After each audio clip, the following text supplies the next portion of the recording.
Hey girl, hey, welcome back to my channel. It's your girl Misha. Thank you guys for joining me yet again for another review. We are back with a brand new review for the Real Housewives of Potomac, Season 9, Episode 10.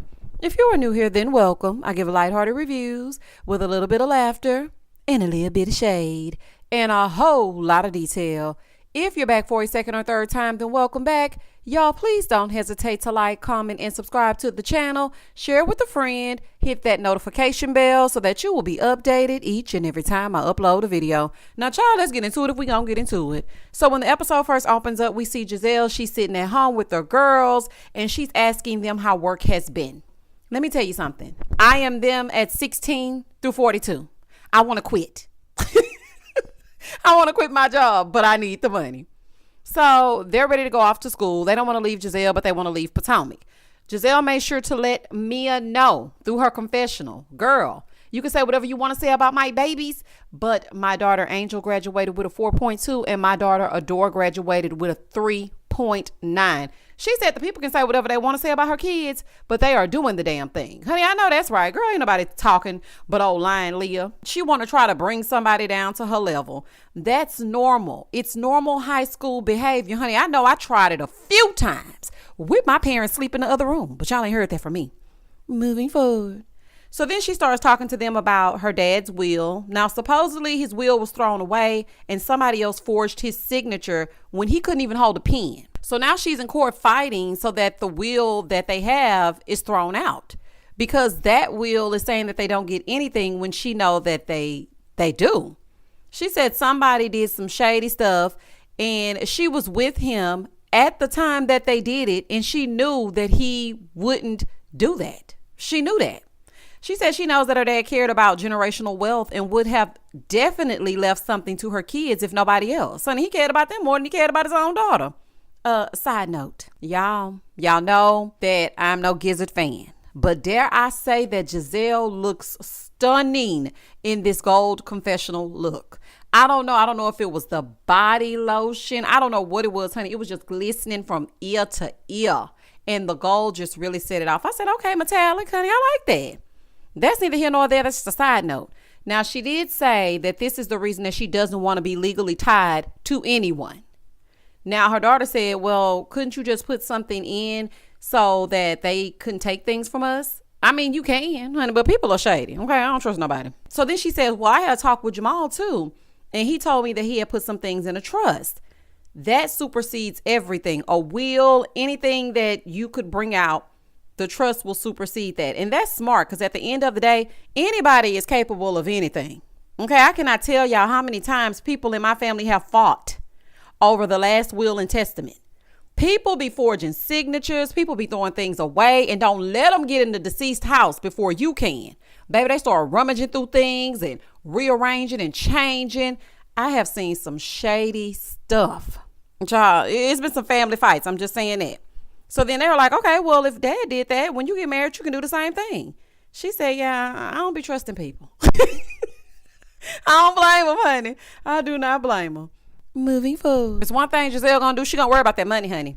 We need to see more of this though, and less of Mia and her brother husbands. Cause this could really be something that could help someone that's probably going through the same thing. But now we gotta hear Mia talk about Gordon and his mental health every 5 seconds. In the next scene, we head on to Stacy's crash pad. That place looked depressing. With TJ, and it's just depressing looking, honey. Everything about it just gives me, I don't want to be in here. TJ and his insufferable personality, they're making her pizza. He's wearing a bonnet that's doubling as a chef's hat. Just the corniness and all that playing all the time. Try to get on my nerves. Here goes Stacy in the confessional talking about, he's so crazy. I don't even wear a satin bonnet, but that's why I love him. Girl, not a satin bonnet. Why you breaking that word up like that? And if you ain't wearing a satin bonnet, then who is wearing it? Okay? And why aren't you wearing a satin bonnet? You might have a satin pillowcase. Either way, honey, protect your hair, child. I don't care what the people saying. She said that he makes her life better. Girl, this man is making pizza by hand and got you drinking lime green juicy juice. Girl, leave that man where he is. Leave that man where he is. You are drinking pure sugar. Girl, we don't drink that today's day. And they gonna have enough nerve to put it in a wine glass. Baby, he don't think nothing of you. Do you hear me? When I say nothing, I do mean nothing. So they sit down, they're talking. He's bringing up her leaving at the party to talk to other people. Now she's apologizing to him. Girl, FTJ, let me tell you something. You are a housewife. You cannot babysit him. He just wants more airtime. There's no reason that he couldn't mingle with the men. He'll be all right. He's a grown man at the end of the day. There was no need for you to apologize to him. Stacey, girl, I don't understand it. Oh, also, you look very pretty in the confessional. I don't know if it's some new lighting. I don't know if you got new makeup artists on the set, but the ladies are looking good in these confessionals. They really are. TJ got her eating like a broke college student and she just sitting there grinning. No, ma'am. No, ma'am. It ain't no way I'm going to sit there and eat that mess and then sit there and drink that green juice. They look like antifreeze. Child, please. Absolutely not. So they start eating and he's asking her if she hired a forensic accountant. Now, I don't like how he all in her pockets. He was doing that same thing at that party, talking to Ray about how much she's making. Why are you worried about that part? That has nothing to do with you. I wouldn't trust him, child. She said that she shared a little bit about her divorce with him, but it's between her and her husband because he doesn't have anything to do with it. He doesn't understand it because he's never been married. Oh, girl. But we all could see that he ain't never been married. Probably ain't never really had a relationship. Tell him nothing. This you're on point with. Tell him absolutely nothing because I don't want you to end up on Dateline. Let me just say this. TJ is a red flag. When they flashed back to that man and him telling her, I'm warning you, that told me all I needed to know. And all that smiling and pretending to be nice and being the nice guy, it's all an act. Okay? He is a definite no. And I know people think, well, no, he's such a nice guy. Let me tell you something. Every time they start one of them true crime stories, they always say, he was the perfect guy. She lit up a room. That describes them to a T. Absolutely. Honey. It's giving an episode of Unsolved Mysteries. Moving forward. Girl, you got to watch these men, okay? Especially the seemingly nice guy. He's screaming about God-fearing, yet he's threatening her. He needs to get it together. Just like he told her, get it together, man. You need to get it together. So she told him what the lady said about them moving forward and being in a relationship, especially after she was married for 16 years. He claims that he isn't offended by what the ladies had to say. We know you're not offended because you're just there for the money and the fame and to get your face on this camera. You're an opportunist. You're a con artist. Okay. Shout out to Nene Leakes. Now, he said that he doesn't think random sex with random guys will fix anything. So then she says, well, would you continue if I decided to see other people? Child, let's hope he says no so you can be free. Ain't no feeling like being free. Honey, shout out to DC3. Please hope that he says no. The ladies were right about him. Don't get tied down to his insecure behind. Let him go. Now, he did say that he will still care for her, but he wouldn't close himself off to other people either. Okay, great. Get back out there, killer. Go see what the world has to offer. Child, please. I wish I would. Now, she wanted him to say no and fight for her and be like, no, I wouldn't be able to sleep. Tell me how I'm supposed to breathe with no air. Honey, she wanted him to be Chris Breezy and she Jordan Sparks. No, let him be what he gonna be. He don't give a damn, Stacey, and let him not give a damn. Girl, that man don't like you or himself. He gonna say, well, I mean, I would be hurt. I really would want you, but it's fine if I don't have you. Girl, he don't want it. In the next scene, Wendy and her sister are meeting their mom for dinner. Wendy, girl, you been getting it right all season long, but I don't like that little jacket. I don't know what it is it was given. I just didn't like it. Okay, I just didn't like it. Now, her and her sister are talking before the mom gets there, and she's telling her sister that she hasn't told her mom that she resigned from her teaching job. Baby, her nerves bad. She said as a Nigerian, they have 3 options. Doctor, lawyer, and possibly engineer if you're feeling a little fancy. So then the mama shows up. They go take a seat. They're ordering drinks. Wendy tells the server, okay, go ahead and give her extra alcohol. I said, baby, you might want her to be sober for this. I don't think, now me personally, I didn't think that she was going to care too much since Wendy is doing great things on TV now. And as long as that allowance continues, that mama ain't worried about nothing, child. She just want to make sure that cash app clears. Mama was praying and Wendy was ordering food. I said, this is a chaotic mess. Her mama said, I'm praying and she's ordering. Ooh, child. So then Wendy starts talking about her party and how it brought everybody together. And after she tried to ease into it, she tells her mom about how she's looking into trying new things. And then she tells her that she resigned from the university. Okay, I was wrong. Okay, because mama wasn't having it. She said, what? What are you going to do now? Where are you going to go? What? So Wendy is explaining that she just wants to focus on her YouTube talk show, spending more time with her kids. She just wants to live a little. She's tired of working and doing all that. She got all the 4 degrees. She's still a doctor. It's not going to change anything. She just wants to do what makes her happy. So after she told her that, mama kind of warmed up to it, and she told them to do what makes them happy. Now, I'm glad that things went well for Wendy, because we all know Nigerian parents don't play that. Okay, they don't play that. You gonna get that education if you don't do nothing else. Over on the other side of Potomac, Giselle and Ashley go speed dating. These confessionals are eating, honey. Ashley, that brown hair color on you, that is everything. Girl, you look kind of rich a little bit. You was kind of giving a little Kim tease in the 90s. I just thought that was so cute. It was giving Charlie Baltimore in the 90s. Girl, it just was everything. So they're trying to figure out what to do if they like the same guy. Y'all ain't gonna like the same guy, honey. We know how Ashley like him. See Michael for reference. Ashley needs to get a pen to some paper first. Where is the divorce? Where is the divorce, Ashley? Once we get that divorce, then you can do whatever you want to do. Speed date, slow date, fast date, walk date. It doesn't matter. But right now, you shouldn't be doing nothing but going home and getting them boys off their counter. So they go inside and they have 3 minutes each with each guy.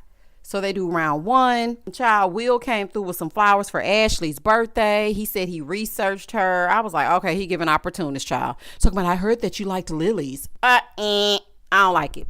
Let's move on. Meanwhile, Giselle is pissed. Okay, she is not feeling her man. He over there somebody said, what kind of flowers you like? The ones you didn't bring. So she said she just wants a nice guy to travel with and go to the museums. Production said, oh, so you want a TJ? Let me tell you something. I don't think anybody in their right mind wants a TJ.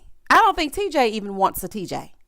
Now, for me, I know a lot of people thought that maybe this was boring, but I'm glad that they're trying to give us different scenes and not just them at a dinner fussing or listening to Leah lie and talk about Gordon's mental state. I am over that. They need to mix it up. And I feel like this episode was a nice mixture of scenes. It seemed disjointed though, and like they just doing any old thing, but child, let's just get through it, honey. Let's get into it if we gonna get into it. We on episode 10. How much longer do we have? Side note, Ashley, I also want to say this because I'm passing out compliments this episode. And Wendy, you looked beautiful in that white, honey. It was giving bride. But anywho, I'm handing out compliments. I have to say this to Ashley. You need to always speed date, honey, because you actually looked cute in your white dress. And you look like you combed your hair. I liked it. I really did. Round 2. So the speed dating is underway. Here they go asking about the love languages of it all. Child, you know the people gonna ask about the love language if they don't do nothing else. Ashley just want a cuddy buddy. She was looking at all these men like a steak. I say Ashley just want to have a 6. Giselle finally found a suitor, and his name was Namso. I think that was his name. I am so sorry if I got it wrong, but I really think it was Namso, if I'm not mistaken. Now, it seems like they were hitting it off. We know Giselle like him either young, bald, and black. She can't do nothing with him, though. That's just my opinion. So while she's over there with him, Ashley is on a speed date with Josh. And Josh is a farmer. And so they're talking and they're hitting it off. You know, Ashley loves a good Caucasian gentleman. And so the speed dating is over. Ashley likes everybody, honey. She done wrote down, would go out with him, get the kids off the counter to have sex with him. Child, she done wrote down all kinds of notes. Giselle chose Josh for Ashley and Namso for herself. Now, I'm wondering if they're actually talking to these men.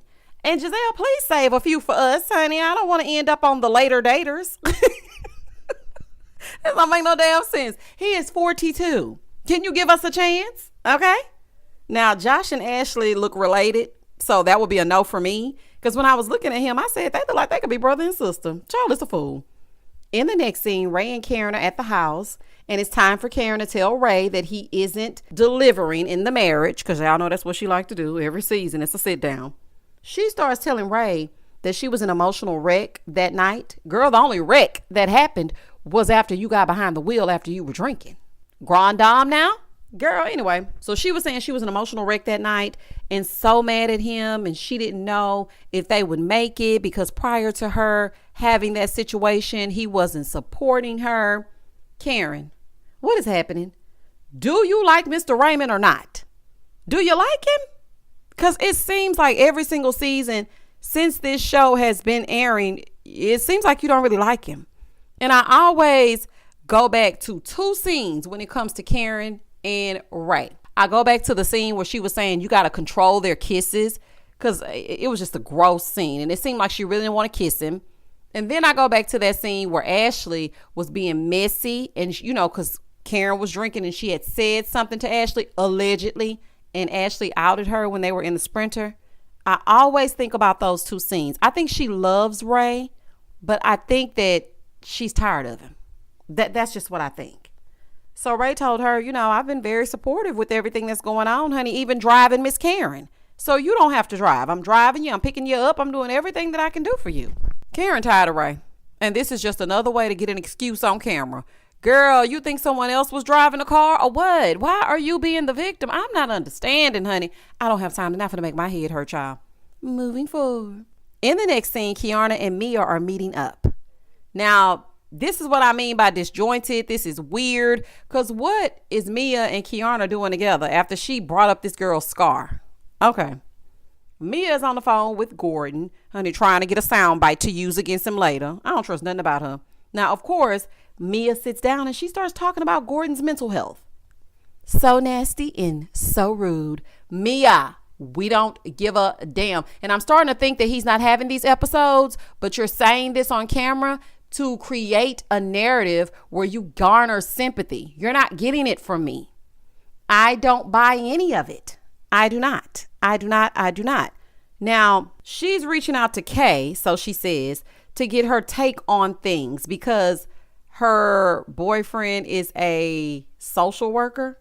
First of all, this is a conversation for a professional, not Kiana, who owns a med spa or a beauty spa, any kind of spa. Why are you reaching out to Kay? This is for a professional, not gossip over lunch. What is wrong with you? It's giving rocks for brains. Now, Kiana is telling her that Gordon is still holding out hope. Here go Mia. I mean, he asked me if we could just be in a sexless relationship, like would Ink allow it? I told y'all this was an arrangement, and she trying to give us a preview. She's trying to soft launch the idea. I told y'all, allegedly. Okay? But this is what I really think. Because I remember that sit down between the two of them, and Gordon was like, hell no, we won't go. Hell no, we won't go. Baby, y'all better listen to me, honey. Anywho. So then Kiana brings up Ink not being the father. She was like, I don't want to talk about things like that, but is he the dad? Mia talking about, so we're getting a test, but I don't think that he is. But is he stepping up and fathering my son? Absolutely. Girl, he does not need to do that though. He has a father that loves him. Stop trying to replace that man. You want Ink to be inserted in your life so bad that you don't care how your kids feel about it. And we heard how your kids feel about it a little bit later. So then Kiana said to her that she would have Greg send over some resources. This sit down was crazy as all get out. Child, this was a waste of time. In the next scene, Ashley chose her long lost cousin Josh. I said, oh, okay, so she went with him. Okay. Now, you know, Giselle pushed her in that direction. And you know, the girls do what Giselle say to do. Well, Robin and Ashley, that is. But as I was watching this, why does Josh's hair remind me of Beavis and Butthead? It was sitting so high. I said, y'all remember Beavis and Butthead, honey? Y'all ain't fooling me. I mean, he seems nice, though. So they're sitting there, they're playing beer pong and having conversations. He told her that he got diagnosed with thyroid cancer at 28. And as he was telling her the story, I don't know, it's that smirk on Ashley's face. It was so weird to me because she was giving these eyes to him and acting like she was turned on by it. Because then she goes, oh my God, so you stared death in the face. I was like, girl, what? What is wrong with Ashley? That's what I really want to know. Ashley moved right on, honey, after he told her he was diagnosed and went into remission and all that. She moved right on with that corona, and she told him that she has kids. He said that he doesn't mind her having kids. She said when they talk, everyone in the room disappears. Girl, you went on one speed date and you're over here. You've talked to him a total of 30 minutes. Where did the people disappear to? Huh? Okay. So then they made a wager while playing beer pong. The winner has to give the other person a kiss. Like I said, Ashley just wants the sex. In the next scene, Mia is with the kids and she brings up the snacks at Gordon's house. So her son is wondering, why do y'all live separately? She said, oh, we're getting divorced, remember? He said, no, I don't think you explained that to me. I know she didn't. She waited for these cameras to come up so she could make it a scene. That is just despicable. Despicable Mia. Okay? Because why doesn't this little boy know anything? And it seems that he's very bright. He and his sister. So I don't believe that you told them anything. He said, why? Why are y'all getting a divorce? She said, because we just can't get along. And sometimes two people just can't get along. Mia, you over here sounding like Miss Rachel is really pissing me off because I know this is just for the scene. I don't like it. I don't like it. So then Gordon shows up and she's trying to get Gordon to help with this foolishness. And her son is sad. And G said, I feel like it's okay for him to be sad. I would be kind of upset if he wasn't sad. He said, I've just come to terms with the fact that I'm going to have to get used to life after Mia. So then she asked them if they knew what marriage was. And they do not. So she's explaining it to them again in her Miss Rachel voice. But then her daughter wants to know, where did y'all meet? And that told me everything I needed to know. I don't know if the kids are watching the show. I don't know if the teachers are whispering. I don't know what is going on. But that little girl knows that you didn't meet in Charlotte. Okay? She wants to know, where did you really meet? For real, for real. Then her son starts saying, Mommy and Daddy sitting in the tree. K-I-S-S-I-N-G. Here go Mia. I don't know how to climb trees. Girl, bye. These poor babies. They are being exploited. They really are. And then Mia just twirling out around trying to act like everybody wants her. Oh, Ink can't live without me. Jacqueline's so jealous over me. Gordon had an episode and you know how he is because he really wants him some Mia. It's just sickening. It is sickening. And these poor babies are being exploited. Mia should be ashamed of herself. It's really pathetic. They aren't dumb. Okay, they told her that they do not want her marrying Ink. Girl, nobody wants Ink around but you. But let her tell it. The kids love him and they're a perfect family. No, they love their father. It was clearly shown right here. They don't want Ink. Okay, they want their dad. Now, I'm not saying that her and Gordon have to continue being married, but I don't like how she's trying to replace him. That is crazy. And then she's probably going to wait a little longer till she gets down. They get a little older. Well, your dad was suffering with some things. And so I tried to protect you guys. Anyway, baby, she used my line, the little girl. She said, no, you get what you get and you don't get upset. I'm like, okay, friend. I know that's right. I say that all the time. You get what you get and you don't pitch a fit. Look, y'all need to work this thing out. These kids are way smarter than their mother. Okay, and she trying to play in their face and they ain't having it. She tells them to go in the room, honey, because they ain't getting the script right. So after they go in the room, Gordon tells her, we probably need to have another conversation with them because this one was kind of disjointed and we don't want them to grow up and make the same mistakes that I made. Here go Mia talking about, well, as their mother, I've really been trying to protect them and it's just beautiful seeing their innocence. This is what you wanted to show to prove that you are protecting them? Yes. Their innocence is intact, but at the same time, they know more than they're letting on. And you are not being truthful because let you tell it, they think that everything is great and they don't. You can see it here. They do not. So then she says, yeah, and I also want them to know when to leave and not stick around if they're not being treated right. So then she starts telling him what Kiana said about them building boundaries and him being in the building is crazy, basically. She brings up Ink. She's like, yeah, because, Ink thinks that I'm not emotionally available for him. I can't stand Ink or Mia. Did he even say that? Because you sure are saying that Ink says a lot of things and we haven't heard him say anything. You got the girls together at the GNA event to say, Ink said that he would step aside if Gordon didn't want this to be. Now you get over here with Gordon. Ink said that I'm not emotionally available for him. Yet he on a plane every 2 seconds and sitting up at that Bravo Fan Fest behind you, skinning and grinning like a Cheshire cat. Girl, goodbye and good night. And that was the end of the episode. Y'all comment down below. Tell me what you thought about this episode. It seems like the entire season has been a filler. Now, the preview for the upcoming episodes looks like the second half, they gonna get in the game. Let us pray. Okay, just let us pray. Y'all comment down below and I'm gonna comment back. Meet me in the A. Let's go to Atlanta and talk to the Married to Medicine ladies. Please don't hesitate to like, comment, and subscribe to the channel. And as always, stay safe, stay blessed, spread love, not germs. Peace.